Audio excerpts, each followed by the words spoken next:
كالصباحي عرفية ودقون كبا النبي قيل للعجبي الرماع العرس عبارة لهايو دولك كي عسكدا عرك سراو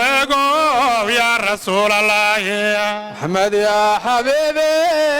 أحمد يا حبيبي يا حبيبي أحمد يا حبيبي أحمد يا حبيبي يا رسول الله munaasabada mawliidka nabi maxamed nabadgelyo iyo naxariis korkiisa ha ahaatee oo si heer sare loo soo agaasimay isla markaana munaasabadani oo kale ay dhif iyo naadir ay tahay qaabka lagu soo qayb galay ayaa lagu qabtay hoolka shirarka ee Convention Center ee magaalada Minneapolis ee dalka Mareykanka boqolaal qof oo qaarkood ka soo boqolay meelo fogfog iyo qaar ka mid ah gobolada dalka Mareykanka ayaa iyaga oo la jilbeysan maxabada suubanaha isugu yimid magaalada Minneapolis waxaana sanadka dambe hadii uu eeb idmo lagu ballamay in lagu qabanayo gobolka Ohio oo Soomaali badan ay ku nooshahay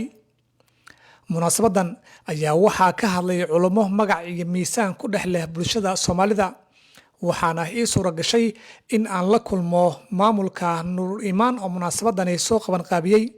maanta meeshan waxa iskugu nimid tacdiiminta iyo qadarinta nabiga Maxamed sallallahu rabbi wa salaamu alayhi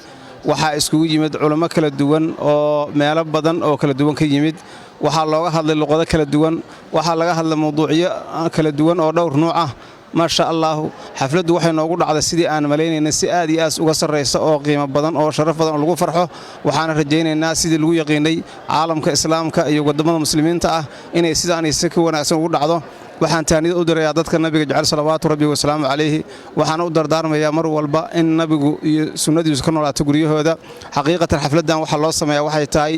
in aan annaka ummadda iyo nabiga isku xirno annaka nabiga isku xirnaano ee sunnadiisa la nooleeyo la isxasuusiyo la jeclaado hadii nabiga hadii jacaylkiisu yimaadana waxa ka imaanaysa wixii nabiga salawaatu rabbi wa salaamu alayhi qofku jecel magaciisu ahaanaya marka waxaan leeyahay tahniyad baan u diraa dadka muslimiinta meel kasto ay joogaan adduunka caalami afaaqiisa waxaan u rajaynayaa sida maantay annakoo ah jamacadii Nuurul Iimaan jamacadii Miska Nuurul Iimaan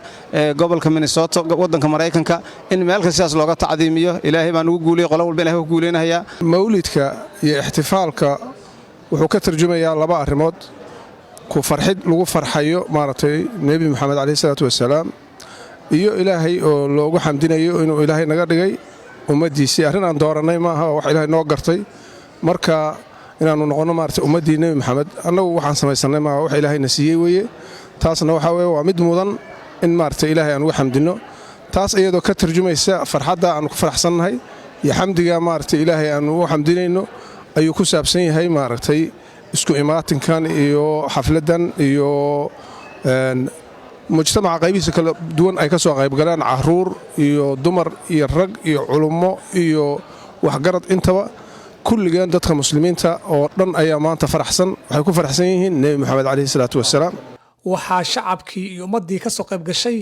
aad u soo jiitay dhalinyaro ku barbaartay Mareykanka oo si wanaagsan u qaadaya salliga nabiga سلام عليك يا رسول سلام عليك يا حبيب سلام عليك صلوات الله عليك يا نبي سلام عليك يا رسول سلام عليك يا حبيب سلام عليك صلوات أنت شمس deeq darajo University في Minnesota